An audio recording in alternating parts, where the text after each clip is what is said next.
भारत माता की, भारत माता की, भारत माता की, वंदे वंदे वंदे।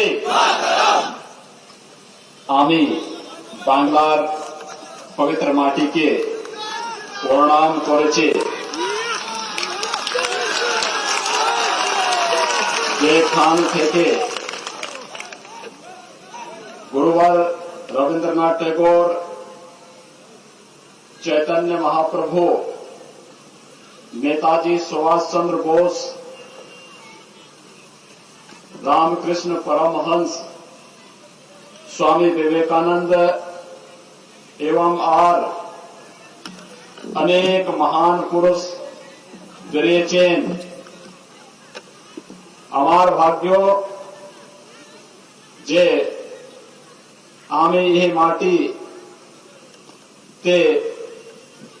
এসছি আপনাদের কাছে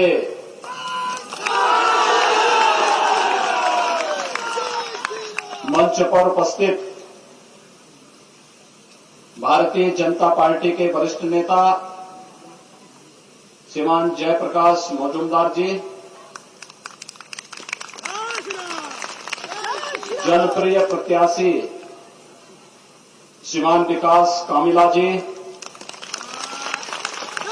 श्रीमान अरुण जाना जी, कृष्णेंदु गैन जी, स्वरूप सुंदर मैती जी, श्यामा प्रसाद हल्दर जी, सत्यव्रत गिरी जी, मिलन कुमार दास जी, पलाश राणा जी, अशोक पुकायत जी, अरुण घुमिया जी, दिलीप जाना जी, असित मंडल जी, कैलाश चंद भुइया जी और यहां पर लोकसभा के प्रभारी के रूप में काम कर रहे श्री मान सिंह गोस्वामी जी, भारी संख्या में इस सागर असेंबली कॉन्स्टिट्यूएंसी से उपस्थित इस क्षेत्र के सभी भाइयों बहनों, मैं मर्यादा पुरुषोत्तम भगवान श्री राम और भगवान श्री कृष्ण की धरती से रामकृष्ण परमहंस जी की और चैतन्य महाप्रभु की इस पावन धरती पर आपके बीच में आया हूं। मैं इस धरती को कोटि कोटि नमन करते हुए आप सबका हृदय से अभिनंदन करता हूं। भाइयों बहनों, बंगाल की धरती भारत की सांस्कृतिक राष्ट्रवाद की धरती है। जब भी भारत किसी चुनौती से घिरा है, बंगाल भारत को उस कालखंड में मार्गदर्शन देने के लिए उपस्थित रहा है। याद करिए, कभी चैतन्य महाप्रभु ने इस पूरे क्षेत्र में अपनी भक्ति से सनातन धर्म को जीवित रखने का कार्य किया था और कभी रामकृष्ण परमहंस ने अपनी साधना से बंगाल की धरती को एक नई ऊंचाइयां दी। कभी इस धरती से नेताजी सुभाष चंद्र बोस ने भारत की आजादी का बिगुल फूंका था और कहा था, तुम मुझे खून दो, मैं तुम्हें आजादी दूंगा। और बंगाल की धरती है जहां से स्वामी विवेकानंद ने वैश्विक मंच पर कहा था कि गर्व से कहो हम हिंदू हैं, और पूरी दुनिया के मंच पर जाकर के न केवल बांग्लादेश बंगाल का बल्कि भारत की संस्कृति और भारत की परंपरा को वैश्विक मान्यता देने का कार्य किया था। ये बंगाल की धरती है जहां गुरुदेव रविंद्रनाथ टैगोर ने भारत का पहला नोबेल प्राइज प्राप्त किया था और भारत को राष्ट्रगीत देकर के पूरे भारत में आजादी के बाद राष्ट्रगीत के रूप में किसी की कृति को महत्व मिला था तो गुरुदेव रविंद्रनाथ टैगोर की कृति जनगण मन को मिला। और भाइयों बहनों, ये बंगाल की ही धरती है जिसने भारत को राष्ट्र गीत दिया वंदे मातरम के रूप में, जो भारत की आजादी का अमर गीत बन गया, जिसको गाते गाते हमारे क्रांतिकारी फांसी के फंदे पर झूल जाते थे, लेकिन विदेशी आक्रांताओं की, विदेशी फिरंगियों की गुलामी को उन्होंने स्वीकार नहीं किया। ये बंगाल की धरती है जहां से नेताजी सुभाष चंद्र बोस ने और डॉक्टर श्यामा प्रसाद मुखर्जी ने भारत की आजादी के बिगुल को एक नई ऊंचाइयां दी थी। और इसलिए बंगाल की धरती हमारे लिए अनेक प्रकार से पवित्र धरती है। यह धरती हमारे लिए इसलिए भी महत्वपूर्ण है कि सागर में मायापुर, नवद्वीप, दक्षिणेश्वर, कालीघाट, तारापीठ, बंकेश्वर और कपिल मुनि के पवित्र आश्रम इसी बंगाल की धरती पर है।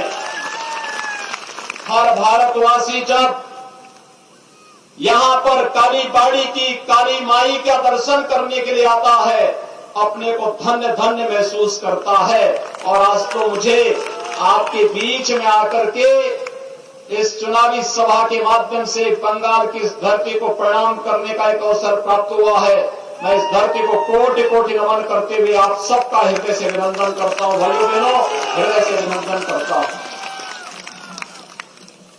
भाइयों बहनों, बंगाल की पीड़ा के साथ जुड़ने के लिए भारतीय जनता पार्टी आपके साथ खड़ी आई हुई है। बंगाल कभी भारत का समृद्ध राज्य माना जाता था। बंगाल कभी भारत का औद्योगिक राज्य माना जाता था।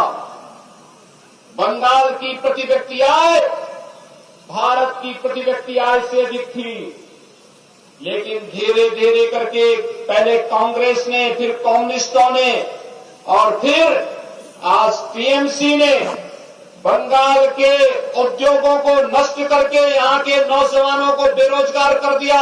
आज बंगाल में उद्योग नहीं, लेकिन टीएमसी का भ्रष्टाचार का उद्योग फल फूल रहा है। टीएमसी के गुंडे किस तरीके से यहां पर अराजकता और गुंडागर्दी का माहौल पैदा कर रहे हैं, ये किसी से छुपा हुआ नहीं है। और यही कहने के लिए मैं आया हूं, अभी 8 दिन पहले भारतीय जनता पार्टी के विस्तारक की निर्मम हत्या यहां पर हुई है। और हम आपसे कहने के लिए आए हैं भाइयों बहनों, ज्यादा दिन नहीं, कुल मिलाकर के 40 दिन का समय है। और 40 दिन के बाद भी आप देखना कि 35 दिन के बाद उल्टी गिनती प्रारंभ हो जाएगी टीएमसी के गुंडों की, क्योंकि तब बंगाल के अंदर तब टीएमसी की सरकार नहीं, भारतीय जनता पार्टी की सरकार होगी और इन सभी गुंडों को ढूंढ करके कानून के शिकंजे में डालने का कार्य किया जाएगा। और यही आश्वासन देने के लिए आज हम सब आपके बीच आए हैं। यहां पर न रोजगार की व्यवस्था दी, न नौकरी की व्यवस्था दी, उद्योग धंधे बंद हो गए।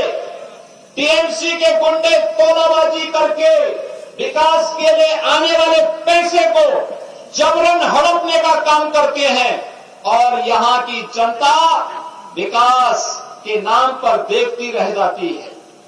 विगत वर्ष यहां पर एक साइक्लोन आया था। प्रधानमंत्री मोदी जी ने 1000 करोड़ रुपए की घोषणा यहां के लोगों को सहायता देने के लिए किया, लेकिन पैसा टीएमसी के गुंडों ने हड़प लिया। जनता के पास पैसा गया ही नहीं, रात पहुंची ही नहीं। सरकार ने जनता के सामने ये पहुंचने ही नहीं दिया। इसका मतलब टीएमसी का विकास में कोई रुचि नहीं।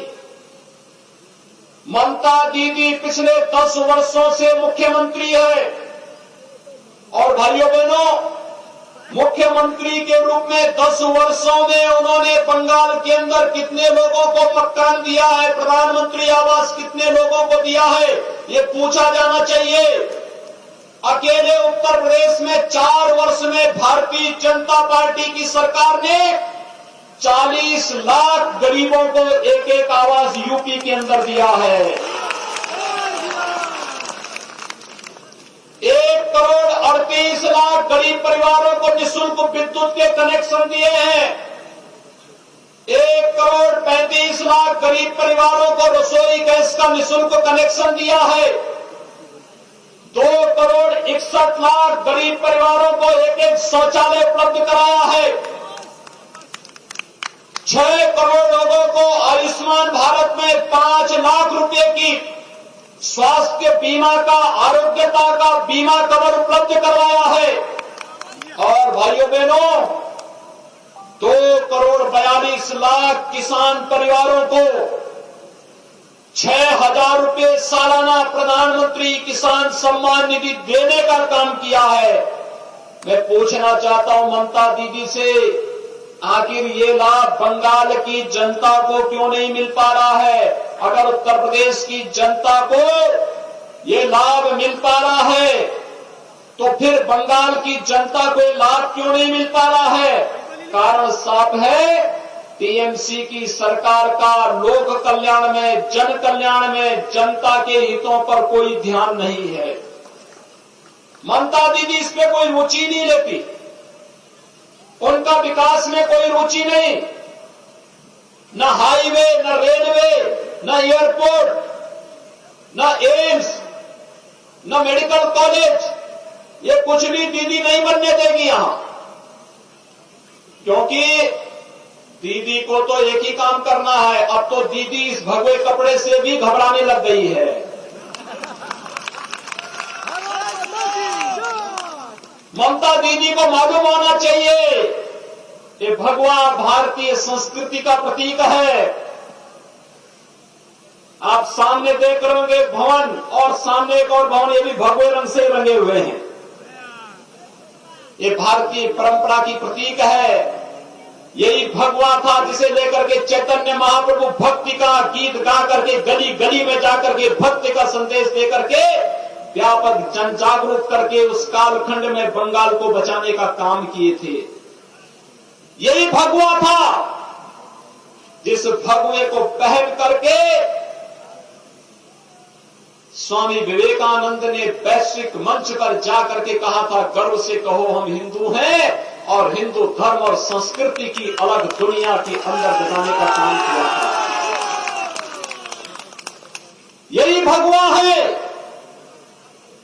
जब सूर्य देव उगते हैं, इसी भगवा लालिमा के साथ वह एक नई जीवंतता हमें प्रदान करते हैं। और यही तो भगवा है। जैसे हम जब अष्टमी के दिन मां काली की पूजा करते हैं तो मां काली को भी यही हम अर्पित करते हैं, भगवा की परंपरा पर। और अब तो ममता दीदी को भगवा से भी चिढ़ हो गई और वह भगवान राम से भी चिढ़ने लग गई है। अब वो कहती है कि जय श्री राम नहीं बोला जाना चाहिए। ममता दीदी को मालूम होना चाहिए कि उत्तर प्रदेश के अंदर भी एक सरकार थी, वह भी जय श्री राम के नारे को बैन करना चाहती थी। उत्तर प्रदेश की जनता ने उस पार्टी की जबान को बंद कर दिया है और आज उत्तर प्रदेश के अंदर भारतीय जनता पार्टी की सरकार है। जब भी श्री राम के जय जयकार करने पे कोई सरकार रोक लगाएगी तो जनता भाजपा को फिर सत्ता में लेकर के आएगी। और यही तो हम कहने के लिए आए हैं। बंगाल के अंदर हर एक ओर से एक ही आवाज आ रही है और वह आवाज है कि भाजपा भाजपा भाजपा। मोदी जी के नेतृत्व में आज पूरा भारत एक भारत श्रेष्ठ भारत की परिकल्पना को साकार कर रहा है। आखिर इसी बंगाल की धरती पर तो डॉक्टर श्यामा प्रसाद मुखर्जी जी का जन्म हुआ था और डॉक्टर श्यामा प्रसाद मुखर्जी ने इसी बंगाल की धरती से एक नारा दिया था और वह नारा दिया था, एक देश में दो प्रधान, दो निशान, दो विधान नहीं चलेंगे। जब जम्मू कश्मीर के अंदर कांग्रेस की कुटिल नीति के कारण भारत के संविधान में धारा 370 जोड़ने की कुत्सित चेष्टा हुई थी, उसके खिलाफ किसी ने आवाज उठाई थी, तो बंगाल की धरती पर पैदा हुए महान सपूत डॉक्टर श्यामा प्रसाद मुखर्जी ने उसके खिलाफ आवाज उठाई थी। और भाइयों बहनों, डॉक्टर मुखर्जी के उस सपने को साकार करने का काम किया है प्रधानमंत्री मोदी जी ने और गृह मंत्री अमित शाह जी ने, जिन्होंने कश्मीर में धारा 370 समाप्त करके आज जम्मू कश्मीर के अंदर एक व्यवस्था बना दी है कि अगर 24 परगना क्षेत्र के नौजवान भी जम्मू कश्मीर में जमीन खरीदना चाहेंगे तो उनको वहां पर इसकी पूरी स्वतंत्रता होगी, कोई उसे रोक नहीं सकता है। भाइयों बहनों, आज देश के अंदर आतंकवाद के खिलाफ लड़ाई कैसे लड़ी जानी चाहिए, ये लड़ाई को लड़ने का कार्य प्रधानमंत्री मोदी जी के नेतृत्व में देश लड़ रहा है।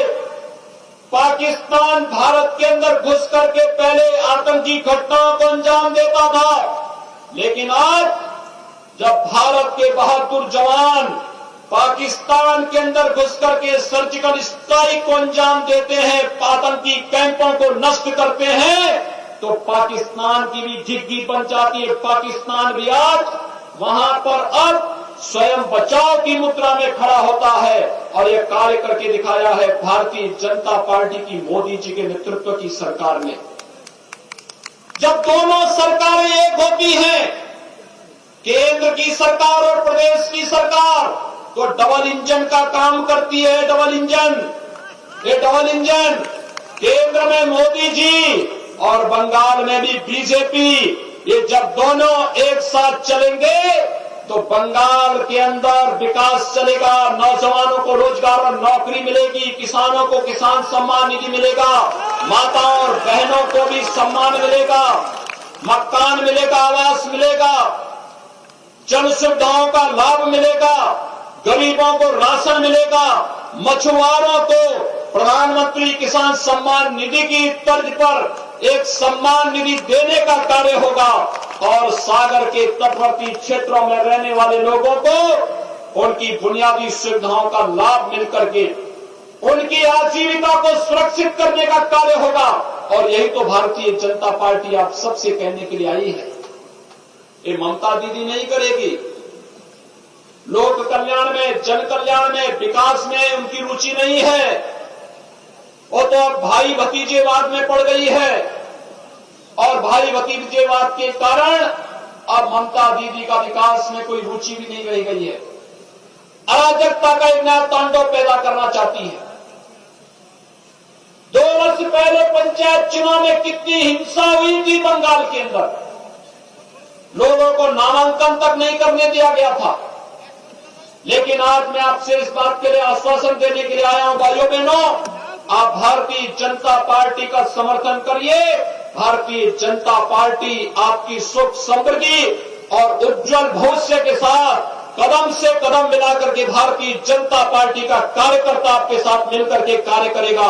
और यही आश्वासन देने के लिए आज हम सब आपके बीच में यहां पर आए हैं कि भारतीय जनता पार्टी ने श्री विकास कामिला को अपना प्रत्याशी बना करके इस सागर असेंबली कॉन्स्टिट्यूएंसी से आपके बीच में उतारा है। श्री विकास कामिला आपके बीच के एक जुझारू प्रत्याशी है। इन्होंने आपके बीच में संघर्ष किया है। इन्होंने यहां पर आकर के आपके हितों के लिए कार्य किया है और ये आने वाले समय में भी बंगाल के अंदर भारतीय जनता पार्टी का कमल चुनाव चिन्ह को लेकर के भारतीय जनता पार्टी को विजयी बनाने के लिए आज आपके बीच में यहां पर उपस्थित हुए हैं। मैं आप सबका आह्वान करूंगा, आप लोग सभी श्री विकास कामिला को समर्थन देंगे। सभी लोग सहमत हैं? इधर भी सभी लोग मेरे साथ बोलेंगे, दोनों हाथ ला करके मेरे साथ बोलेंगे। इधर भी उधर भी, जो भी जहां भी है मेरे साथ बोलेंगे। जय जय श्री राम, जय जय श्री राम।